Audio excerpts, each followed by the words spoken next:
একবার একটি সিংহ খাওয়া দাওয়া সেরে গাছের ছায়ায় আরামে ঘুমাচ্ছিল। কিছুক্ষণ পর কোথা থেকে একটি দুষ্টু ইঁদুর সেখানে এসে খেলা শুরু করে।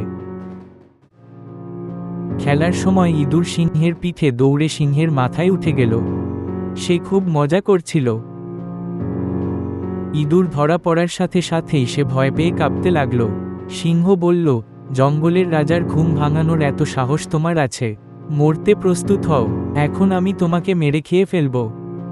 মৃত্যুকে সামনে দেখে ইঁদুর অনুনয় করতে লাগল, দয়া করে আমাকে ক্ষমা করো।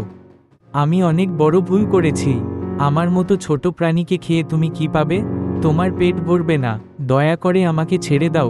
সুযোগ পেলে আমি অবশ্যই তোমার সাহায্যে এগিয়ে আসব। ইঁদুরের কথা শুনে সিংহটি হেসে বলল, আমি জঙ্গলের রাজা। এই পুরো বনে আমার চেয়ে শক্তিশালী আর কেউ নেই। তুমি এত ছোট, তুমি আমার কি কাজে আসবে? তবুও আমি তোমাকে করুণা করে ছেড়ে দেব। আমার দৃষ্টির সামনে থেকে চলে যাও এবং আমার ঘুম আর কখনো নষ্ট করো না। ইঁদুরটি সিংহকে ধন্যবাদ জানিয়ে তৎক্ষণাৎ সেখান থেকে চলে গেল। কয়েকদিন কেটে গেল। একদিন সিংহটি শিকারের জন্য বনে ঘুরে বেড়াচ্ছিল এবং শিকারীর বিছানো জালে আটকা পড়ে গেল। সে বেরিয়ে যাওয়ার অনেক চেষ্টা করল, কিন্তু ফাঁদ থেকে বেরিয়ে আসতে পারল না এবং সাহায্যের জন্য গর্জন করতে লাগল।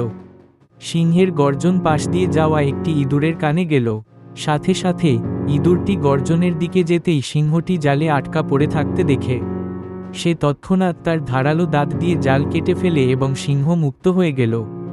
সিংহ ইঁদুরকে ধন্যবাদ জানালো। ঠিক তখনই ইঁদুরটি বলল, তুমি নিশ্চয়ই আমাকে ভুলে গেছো। আমি সেই ইঁদুর যাকে তুমি ছেড়ে দিয়েছিলে। আমি তোমাকে বলেছিলাম যে একদিন আমি অবশ্যই তোমার সাহায্যে আসব। দেখো, আজ আমি তোমাকে উদ্ধার করতে এসেছি। তারপর সিংহ সেই দিনের কথা মনে করল এবং সেই দিনের কথা ভেবে অনুতপ্ত হল। এই গল্প থেকে আমরা কি শিক্ষা পাই? 1. কারোর বাহ্যিক রূপ দেখে তার যোগ্যতা বিচার করা উচিত নয়। 2. কৃতজ্ঞতা কখনো বৃথা যায় না। কোনো না কোনো রূপে এর ফল অবশ্যই পাওয়া যায়।